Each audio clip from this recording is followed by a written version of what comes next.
scratchy. So I'm going to do a quick video about Flor and her Flor bed. So I'm going to do a room tour later, so I'm not going to show you the rest of her room. But this is her bed right now, her little decal. And so at, I want to say 17.5 months, she started jumping out of her crib, so we had to switch to the Flor bed. We could continue to co-sleep, but it was honestly awful for all of us. We weren't getting much sleep at all.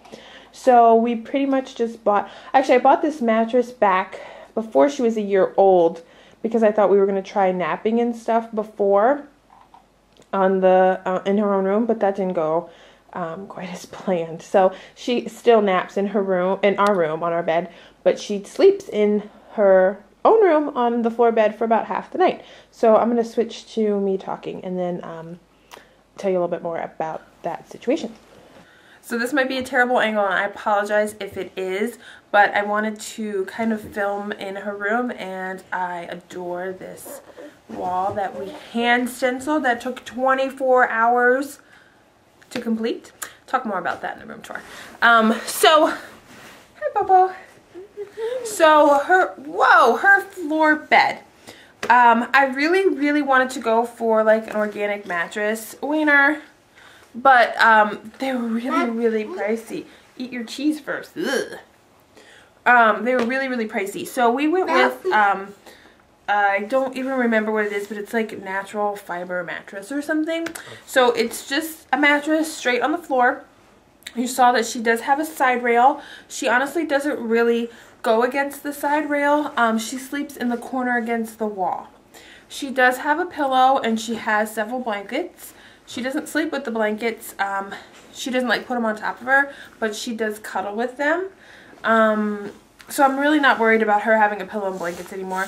We gave her a pillow at 17 months when she, well, we gave her a pillow, yeah, at 17 months when she was still in the, the pack and play. And she did fine with it. My mother-in-law made that little pillowcase for her and she loves it.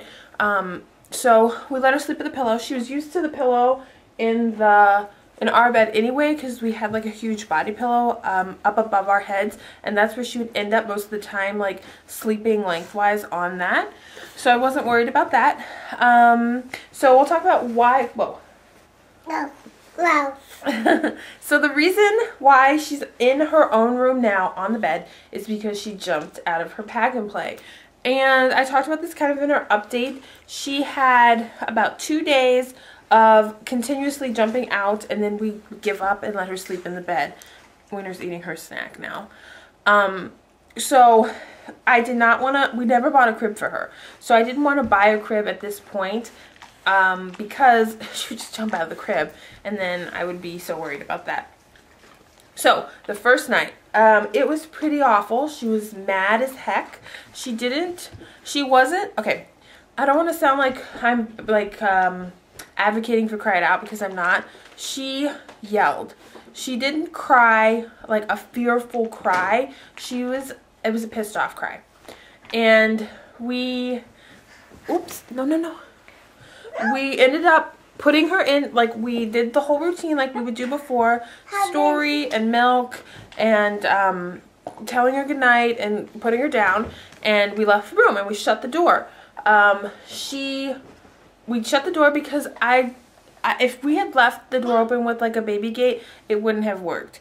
We knew that we could shut the door and she would be fine, because the second night of her jumping out of the pack and play and my husband going back in, picking her up and putting her in her pack and play like literally 30 times. Thanks, Bowie.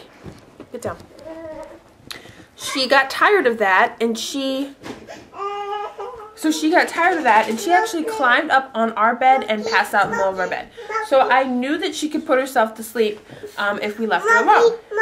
Please. Jokes and milk. So that's what we did. We shut the door and we had the monitor. We did have a video monitor at that point, but I knew what she was doing. Okay, you have to sit on your butt. Oh, gymnastics. Now I'm distracted. So she went to sleep. And she slept. She slept till about 2 in the morning the first night. And that has been kind of her average since then. She'll sleep from about 8:30 until anywhere between 12 and 5 in the morning. So she gets a nice, good, long stretch of sleep by herself. Sometimes she wakes up and she rolls over and she calls for me, but then she goes right back to sleep. We know it's the real deal when she like gets up and she's over by the door over here with her comfort things, her Elmo and her baby doll, and she starts yelling, "Dada, are you?" So we know that she's not going to put herself back to sleep.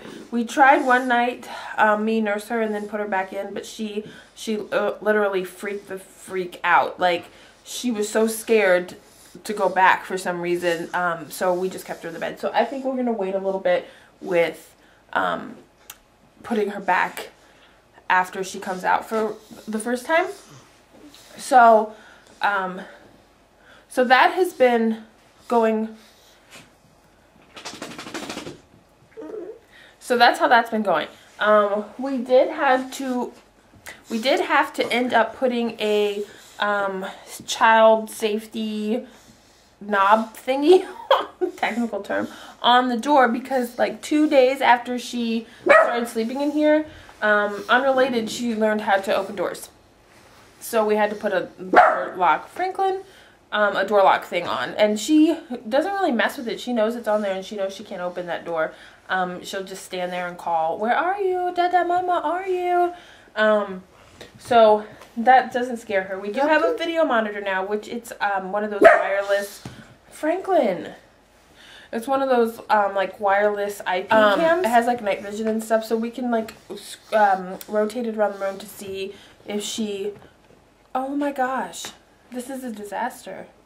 To see if she goes anywhere else, but honestly, ever since like the second night, she just pretty much stays in the bed. She has a glowworm that she will press a couple times if she needs to, but she pretty much just like goes in her little corner, arranges like all her blankets and pillows and stuffed animals, and just lays there and like touches her hair and goes to sleep. She does really well. Last night was exceptionally well because she didn't like she fake cries. If you've seen the previous videos, she didn't start like fake crying. She just said bye bye, and like we left and she pretty much put herself to sleep. She did end up like kind of crying a little bit like 10 minutes later, but I think it's just, I don't know, she couldn't get to sleep or something and she was totally fine. Then she slept till 3:45 last night, so that was awesome. It just feels so different without her in the room. It's honestly freeing. I know a lot of people co-sleep a lot longer than this, and we still do part-time co-sleep, but it's so nice to have the bedroom back and be able to, I don't know, put clothes away after she's gone to sleep and talk to my husband in a normal tone.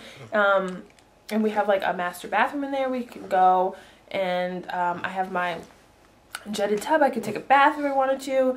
I couldn't really do those things before because she was in the bedroom and she would wake up. So it's really nice and refreshing. I don't really know what else to talk about in regards to putting her in her own room. I don't know if we're gonna buy like a toddler bed anytime soon. I don't think it's necessary right now. Maybe in a couple years if she asks for one. Not a couple years, maybe like a year or so when she asks for one. But I think the setup we have now is like pretty perfect. Everything in here is baby proofed, which I'll go over more on the room tour. All her dresser and her little armoire are bolted to the wall or secured to the wall or whatever, so I don't worry about any of that stuff at all. So if you have any questions, or if you have any floor bed experience or anything you think I should do different, please let me know, and we will talk to you guys later. Bye.